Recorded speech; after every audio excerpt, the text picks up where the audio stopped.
म्हणून एनडीडीबीकडे चालवण्यासाठी हा जो प्रकल्प दिला गेला महानंदा, याचा उद्देशच हा आहे की या पूर्ण सहकार क्षेत्रावर जे दूध संघ आहेत किंवा कोऑपरेटिव्ह सेक्टर आहे यांच्यावर अंकुशही आणायचा त्यामागचा उद्देश आहे।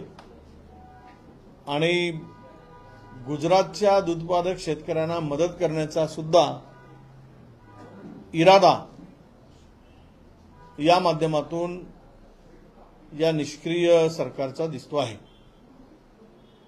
म्हणून आमची मागणी आहे की तुम्ही हा केलेला करार रद्द करा। महानंदाला आवश्यकता असेल तर 200-400 कोटी रुपये पुन्हा द्या।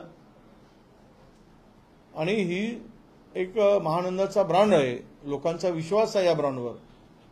1 कोटी लिटर रोज दूध या ठिकाणी लोकांना पुरवठा केला जातो, त्यातील मोठा वाटा महानंदाचा अनेक वर्ष राहिला आहे। आणि अशा स्थितीमध्ये आता एक सर्वोच्च न्यायालयामध्ये एक याचिका पण पेंडिंग आहे की दूध खरेदी करायला साठी त्यांना त्याच्या एरिया ठरवून दिला आहे किंवा त्याच्या सीमा ठरवून दिलेल्या आहे। कुठल्याही राज्याचं दूध कोणालाही खरेदी करता येत नाही, त्याला परवानगीच घ्यावी लागते। ती याचिका आता पेंडिंग आहे। पण त्याच्या पलीकडे जाऊन जर एनडीडीबीकडे ही संपूर्ण यंत्रणा दिली, संपूर्ण मालमत्ता दिली, तर उद्या त्यांना मात्र कुठलंही बंधन राहणार नाही। ते गुजरातमधूनही दूध आणतील आणि इथे प्रोसेसिंग करून पॅकिंग करून विकतील। आणि आमच्या शेतकऱ्यांचे पूर्वीच पडलेले जे दर आहेत दुधाचे, त्यामुळे तो संकटात सापडलेल्या शेतकऱ्याला मात्र नव्यानं पुन्हा संकट उभं ठाकेल। ही परिस्थिती या दुर्दैवी निर्णयामुळे होणार आहे, हे आता स्पष्ट झालेलं आहे। पण आताच जी कॅबिनेट बैठक झाली त्याच्यामध्ये 5 रुपये सबसिडी देण्याचा निर्णय झालेला आहे। हो, आता कॅबिनेटमध्ये निर्णय झाला, घोषणा झाली, सप्लिमेंटरीमध्ये झाल्या 55,000 कोटीच्या झाल्या। पण तुम्ही 20 तारखेला अधिवेशन संपलं, 14 दिवस झाले। एक दुधाचा शेतकरी किती दिवस तक धरेल? इतका उशीर का लागतो? ज्यावेळेस अधिवेशन सुरू असतो त्यावेळी घोषणा केल्यानंतर त्यावेळेस सुद्धा कॅबिनेट सुरू असतात, त्या आठवड्याची कॅबिनेट होते, तिथेच तो निर्णय का घेतला नाही? इतका वेळ का बघितला? वाट का बघायला लावली शेतकऱ्यांना? म्हणजे संपूर्ण शेतकरी उद्ध्वस्त झाल्यावर काय मदत देणार आहात? हा खरा प्रश्न येतो। अजूनही मिळालं नाही आणि दुधाचे दर इतके घसरलेले आहेत। अशा स्थितीमध्ये पुन्हा नव्यानंही संकट आहे। जर उद्या अमूलचा दूध आला महाराष्ट्रात, तर इथल्या दूध संघांनी, दूध उत्पादकांनी, शेतकऱ्यांनी काय करायचं? त्यांच्याकडे कोण बघणार? हा खरा प्रश्न येतो। मराठा आरक्षणासाठी 3 पातळीवरती सरकारने काम सुरू केले आणि महसूल यंत्रणेला सुट्ट्या रद्द करून सांगितले की त्यांनी सर्वेक्षण करावं लवकरात लवकर। कशा पद्धतीने बघताय का की मराठा आरक्षणासाठी खूपच अग्रेसिव्ह अशी भूमिका सरकारने घेतली? असंही गायकवाड घाई केली, गडबड केली तर गायकवाडचं जे झालं तेच आता पुन्हा नव्यानं होईल। शुकरेंचाही तसंच होणार, गायकवाडचं झालं तेच। गायकवाडांचा अहवाल आला, टिकला कुठे तुम्ही सिद्ध करू शकलात? म्हणून घाई गडबडीने निवडणुकीच्या तोंडावर हा निर्णय घ्यायचा, पुन्हा मतं घ्यायची आणि मतं घेऊन सत्तेमध्ये येण्याचा प्रयत्न करायसाठी हा सगळा उद्योग चाललेला आहे। पण काही ठोस आणि टिकेल असं यातून निष्पन्न होईल या सरकारच्या घिसाळघाईमुळे, असं मला वाटत नाही। परंतु वारंवार आता मुख्यमंत्र्यांनी पुन्हा एकदा आदेश दिलेले की नोंदी तपासा। कमी नोंदी आढळल्या की जरांगे नाराजी व्यक्त करतात, त्यानंतर मुख्यमंत्री पुन्हा एकदा तपास करायला सांगतात। कसं बघता या सगळ्याकडे? नाही, मला एवढंच म्हणायचं आहे, जरांगेचं आंदोलन झालं, लाठीचार्ज झाला। जरांगेच्या त्या लाठीचार्जनंतर जरांगे मराठा समाजाच्या पुढे एक मसीहा म्हणून उभे ठाकले। त्यांना या सगळ्या घटनेमागे कोण आहे? कशामुळे झालं? का लाठीमार केला? तुमचा उद्देश काय होता? आता त्या जरांगेंच्या माध्यमातून, पाटलांच्या माध्यमातून महाराष्ट्रातील मराठा समाज एकवटला आहे। त्याच्यापुढे जर सरकार घुटणे टेकत असेल तर सरकारची कमजोरीच आहे ती। घटने टेकावं की नाही हा तर सरकारचा प्रयत्न आहे, कारण तुम्ही त्याला आश्वासन दिला होता। तुम्हाला द्यायचं नव्हतं किंवा द्यायचं होतं तर अभ्यासांती बोलायला पाहिजे होता। वेग बोलून तुम्ही वेळ मारून का नेलात? हा खरा प्रश्न उपस्थित होतो।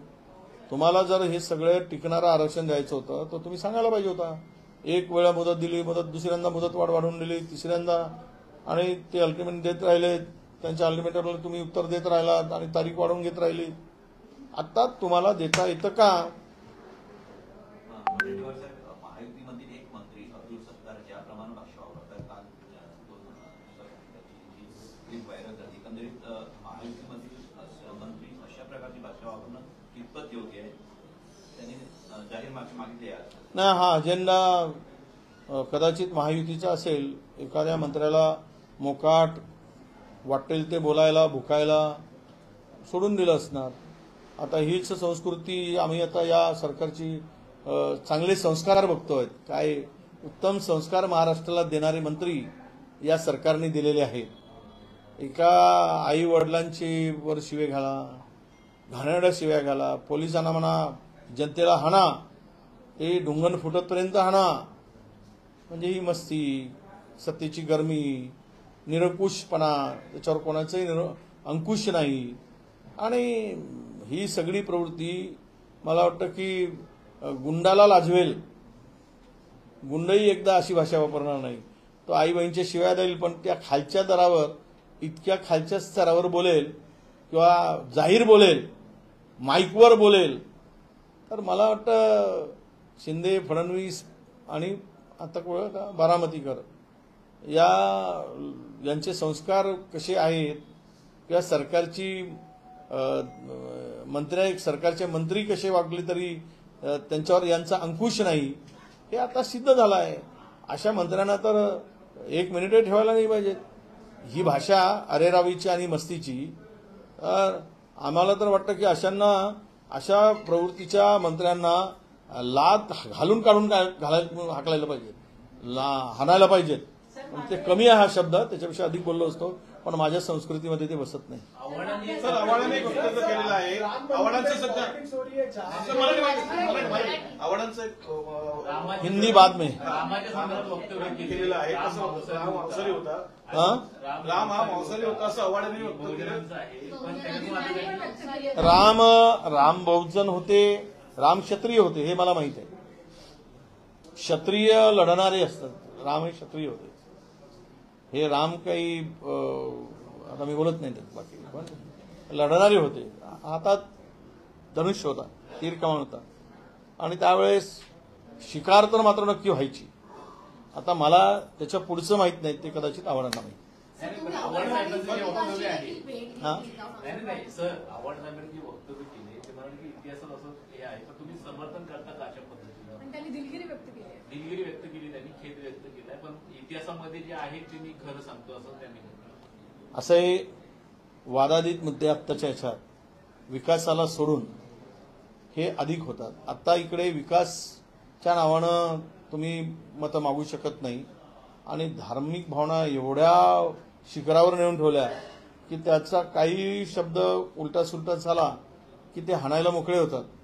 आणि हे सगळी परिस्थिती राज्याच्या विकासासाठी किंवा देशाच्या विकासासाठी, खरं तर राजकारणात धर्म आणि धर्मात राजकारण हे असावं की नसावं याच्यावर खूप डिबेट झाले. अलीकडे मात्र धर्मात ठासून राजकारण आणलं जातं आणि राजकारणात धर्म ठासून आणला जातोय. प्रभू रामचंद्राच्या संदर्भात जे तुलसी रामायण वाचले असतील, जे वाल्मिकी रामायण वाचले असतील, त्यामध्ये अनेक उल्लेख आहेत.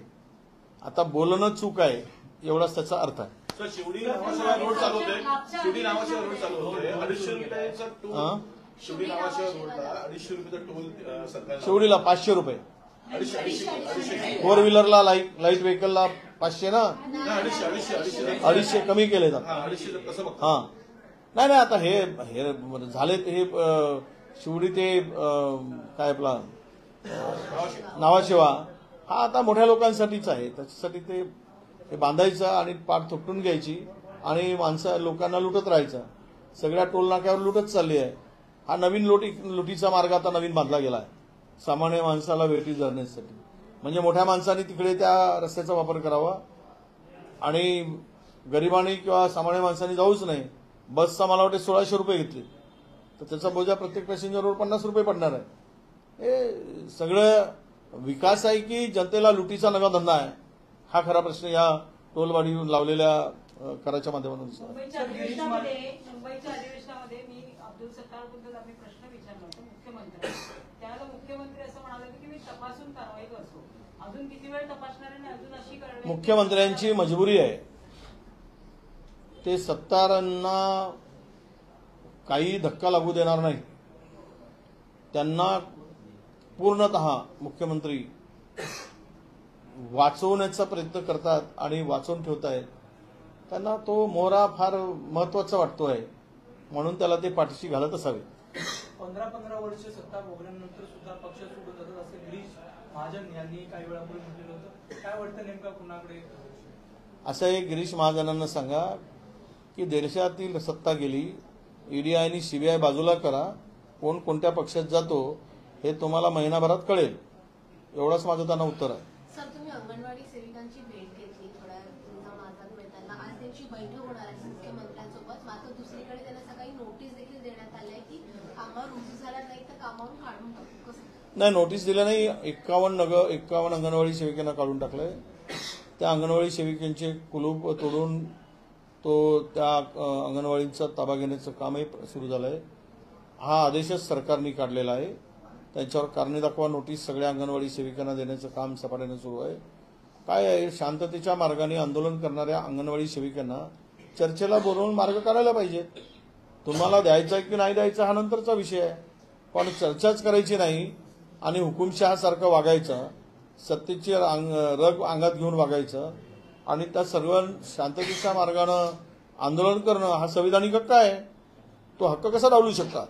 आणि तर आंदोलन केलं म्हणून काढून टाकायची जर भूमिका असेल तर ही निषेधार्ह आहे. आणि त्या बिचाऱ्या ग्रामीण भागामध्ये कोरोनासारख्या संकटामध्ये ग्रामीण भागात काम केलं, आत्ताही काम करतायत. आणि त्या लहान मुलांचे आई स्वतःच्या लहान मुलाचं ढुंगून दूध देत नाही आजच्या आधुनिकाचं, पण ती अंगणवाडी मदतनीस लहान मुलांचं ढुंगण साफ करून देते, घाण स्वच्छ करते, इतकं ती काम करते. आणि त्याला जर मानधन तुटपुंज मानधन आहे, त्या सेविकेला तुटपुंज मानधन आहे, ते वाढवून देण्यासाठी तुम्हाला कष्ट का पडतात? नाहीतरी तिजोरीची लूट चालली आहे. आता तर मला माहिती झाली की 1.5 कोटी साड्या हे सरकार वाटणार आहे आता यांना, आणि ते प्रस्ताव त्यांच्याकडे गेलेला आहे वस्त्रोद्योग मला वाटतं विभागाकडे. आणि त्यामध्ये बीपीएलच्या महिलांना निवडणुकीच्या तोंडावर साडी देऊन नाकर्तेपणा लपवण्यासाठी मतं मागण्याचा नवा धंदा महाराष्ट्रात आता लवकरच सुरू होत आहे. तर असं काही चाललं आहे की लुटून तिजोरी साफ झाली, लोक मतं देत नाहीत आणि एकामेकाचे तिरकुटांचं सरकार रोज नवीन उद्योग या राज्यामध्ये करत आहेत.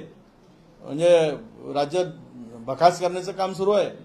तर लोक उद्या हाणतील म्हणून किमान बहिणीला साडी तरी देऊन मतं मिळवता येईल का, हा केविलवाना प्रयत्न आता तोही सुरू होत आहे.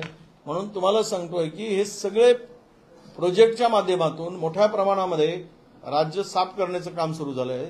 आणि अशा स्थितीत यांना लोकांची मतं घेत असताना विकास सांगून होत नाही, तर विकास म्हणजे शासन आपल्या दारीसारखे उपक्रम राबवावे लागतात. केंद्र सरकारच्या त्या विकास संकल्प यात्रा करावी लागते आणि त्याला लोक विरोध करतात. हे सगळी सांगायची काय, तुम्ही केलं असतं तर दिसलं असतं. केंद्राने 9 वर्ष काही केलं नाही आणि त्यामुळे त्यांना आता प्रभू रामचंद्राच्या नावाने मतं मागायची पाळी आली आणि ह्यांना आता साडी वाटायची पाळी आली. बरं आहे, उद्या साडी घालायची स्वतःला वेळ येऊ नये म्हणून महिलांना साडी देण्याचा केविलवाना प्रयत्न करत आहे.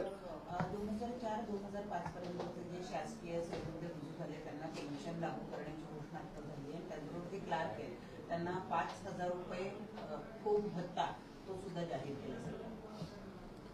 पेन्शन बिलाला लागू झाली. आता काय कॅबिनेटच्या निर्णयाची मला माहिती नाही. कॅबिनेटमध्ये कदाचित निर्णय झाला असेल तर आनंद आहे. त्यांची खूप वर्षापासूनची दिवसापासूनची मागणी होती. आता या कॅबिनेटमध्ये नेमका काय निर्णय झाला की ज्या जुन्या लोकांना जी पेन्शन मिळत होती तीच 2005 पासून ज्या लोकांना नोकरीमध्ये सामावून घेतलं होतं किंवा नोकरीवर कार्यरत होती त्यांना ती पेन्शन जशी तशी लागू झाली. काय एक ठोक रक्कम देण्याचा निर्णय झाला आहे याची सगळी माहिती घेऊ. पण त्यांना जर हे द्यायचा निर्णय झाला असेल तर मात्र निश्चित पेन्शनचा निर्णय हा चांगला निर्णय आहे आणि आम्ही त्याच्या मागे सातत्यानं लागून होतो. आमची मागणी सातत्यानं होती. राज्यभरामध्ये संपूर्ण जे आंदोलन उभं झालं होतं त्या आंदोलनाच्या पाठीमागे विरोधक म्हणून एक सशक्तपणे आम्ही उभे होतो आणि त्यांना त्या सर्व कर्मचाऱ्यांचं यश आहे आणि मी तेही मानतो की विरोधकांचंही यश आहे की आमच्याही रेट्याला सरकार झुकलं आणि हे लागू केलेलं आहे. सर हिंदी हाँ बोलिए. सर राम मंदिर पे पॉलिटिक्स चल रही है जहाँ पे जितेंद्र आव्हाड जी का सबसे बड़ा बयान आया है कि राम जो है वो बहुजन समाज के थे और वो मांस खाते थे, तो आप इसको किस तरह से? नहीं, राम बहुजन समाज के थे, ये बात सच है. राम क्षत्रिय थे, प्रभु रामचंद्र जी, कृष्ण यादव वो भी थे, सब हमारे ओबीसी थे. अब ओबीसीओ को मंदिर में रखकर पूजा जा रहा है तो हमें बहुत इससे खुशी और आनंद, और ये भगवान थे हमारे भगवान को सब पूरा मानता है हिंदुस्तान, तो इससे बड़ी खुशी की बात क्या हो सकती है. सवाल यही आता है कि वो मांस खाते क्या नहीं खाते थे, इसके बारे में मेरी स्टडी नहीं है. पर आप तुलसी रामायण छोड़कर आप अगर वाल्मीकि रामायण पढ़ोगे तो आपको उसका उत्तर मिल जाएगा. सर एक और चीज सामने आई है जहाँ पे और ये बवाल करने वालों ने वाल्मीकि रामायण पढ़ना चाहिए तो जितेंद्र का सवाल का उत्तर वो कभी दे पाएंगे. सर लोकसभा के इलेक्शंस आ रहे हैं जहां पे इंडिया अलायंस के ऊपर अभी फिलहाल कांग्रेस के ऊपर बहुत सारी बातें सामने आ रही है, जहां पे कांग्रेस जो है वो रीजनल पार्टियों के साथ जैसे शिवसेना के साथ कोऑपरेट नहीं कर रहे हैं सीट शेयरिंग को लेके, और कांग्रेस सिंबल्स डिक्लेयर अभी तक हुआ नहीं इंडिया अलायंस से, तो कांग्रेस अभी तक कोई कोऑपरेट नहीं कर रहा है इंडिया अलायंस में, ये बात अभी सामने आई है. बिल्कुल ये सब झूठ है. इंडिया अलायंस में जितने भी अलायंस पार्टनर है उनके साथ में चर्चा हमारी जारी है. आज भी हमारी पार्टी की हाईकमान की मीटिंग शुरू है. किन किन पार्टियों को साथ में लेना है और कौन पार्टी साथ में आना चाहती है उसके बारे में भी चर्चा चल रही है. विशेष रूप से ये जो आज की एक तानाशाही सरकार है उसके खिलाफ में जो भी पार्टी खड़ी है वो सब पार्टियों को साथ में लाने का हमारा प्रयास है. हम लाने की कोशिश कर रहे हैं और उनके साथ में हम तालमेल करके आगे का चुनाव लड़ेंगे. मुझे इसमें कोई दिक्कत नहीं आती सीट शेयरिंग को लेकर. ये सब मीडिया में जो चल रहा है ये सब गलत है, झूठ है. सच्चाई ये है कि अभी चर्चा की फेरी शुरू हो चुकी है और ये 2, 4, 5 फेर ये चर्चा का ये चलते रहेगा. इसके बाद में हम लोग अंतिम डिसीजन तक आएंगे और मुझे नहीं लगता कि कोई दिक्कत होगी. अब लोग हमारा क्या होगा, इससे महायुति का क्या होगा. जो बड़े कॉलर टाइट करके गए थे तो उनका कॉलर निकाल कर उनको हाफ बंडी कब पहननी पड़ेगी वही हम लोग देख रहे हैं. उनके हिस्से में क्या आएगा. अब जो बड़े बैठकर हो सकता है कि उनको बड़े बड़ी गाड़ियों में बिठा कर ले गए, आते वक्त उनकी ये स्थिति न हो कि गाड़ी के टायर फटा हो और खुद को ही धक्का मारते हुए गाड़ी को निकालना पड़े. सर कांग्रेस नेशनल पार्टी है जहां पे जिसका स्प्लिट नहीं हुआ है, तो 2024 के लोकसभा इलेक्शंस में कांग्रेस का विजन क्या है. महाराष्ट्र में कितने सीट्स तक वो अपना देखते कि इतनी सीट्स वो लेके आ सकती है, इतने सीट्स आप डिमांड कर सकते हो. नहीं देखिए, महाराष्ट्र में तो पूरा माहौल जो है महाविकास आघाड़ी के फेवर में. सर्वे भी दिख रहे, हम सर्वे पे भी ज्यादा 100% विश्वास करके नहीं चल रहे. हम खुद भी लोगों में जाकर हमारे भी खुद के एजेंसियां काम कर रही है.